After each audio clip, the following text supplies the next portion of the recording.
അലമാരിയാണ് നിറച്ചു തുണിയാ, പക്ഷെ ഇടാൻ ഒന്നുമില്ല. It's not just you, it's a global phenomenon. ഇന്ന് സ്ത്രീകൾ ഫേസ് ചെയ്യുന്ന ഏറ്റവും വലിയൊരു പ്രോബ്ലം ആണിത്. അതിനുള്ള കാരണം എന്താണെന്നറിയോ?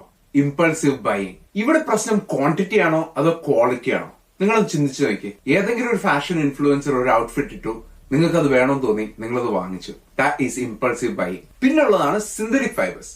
നിങ്ങൾക്ക് ഒരിക്കലും ഒരു സിന്തറ്റിക് ഫൈബറിൽ ഉണ്ടാക്കിയ ക്ലോത്തിങ് ഇട്ടിട്ട് കംഫർട്ടബിൾ ആയിട്ടിരിക്കാൻ പറ്റില്ല. പക്ഷെ അതിന്റെ കാരണം സിന്തറ്റിക് ഫൈബർ ആണെന്നുള്ള കാര്യം നിങ്ങൾക്ക് അറിയില്ല. അത് കംഫർട്ടബിൾ അല്ലാത്തത് കൊണ്ട് നിങ്ങൾക്ക് കോൺഫിഡൻസ് കിട്ടാത്ത കാരണം നിങ്ങൾ അത് ഇടുന്നില്ല. Instead of piling up, invest in timeless designs. നിങ്ങൾ ഒന്ന് ട്രൈ ചെയ്ത് നോക്കി. ആ എലഗൻസും കംഫർട്ടും നിങ്ങളെ സ്റ്റാൻഡ് ഔട്ട് ചെയ്യാൻ ഒരുപാട് ഹെൽപ്പ് ചെയ്യും. ഇതുപോലെ വാർഡ്രോബ് സ്ട്രഗിൾ അനുഭവിക്കുന്ന ഒരാളാണ് നിങ്ങൾ നമ്മുടെ കമന്റ് ബോക്സിൽ വാർഡ്രോബ് എന്ന് കമന്റ് ചെയ്യുക. ഒരു ക്യാപ്സ്യൂൾ വാർഡ്രോബ് എങ്ങനെയാണ് ഉണ്ടാക്കേണ്ടത് എന്നുള്ളതിന്റെ ഫുൾ ലിസ്റ്റ് ഞാൻ നിങ്ങൾക്ക് ഫ്രീ ആയിട്ട് അയച്ചു തരുന്നതായിരിക്കും. അതുപോലെ തന്നെ ഇതുപോലെ വാർഡ്രോബ് സ്ട്രഗിൾ അനുഭവിക്കുന്ന ഫ്രണ്ട്സ് നിങ്ങൾക്ക് ഉണ്ടെങ്കിൽ അവർക്ക് വീഡിയോ അയച്ചു കൊടുക്കുക. Thank you so much. Follow us for more tips.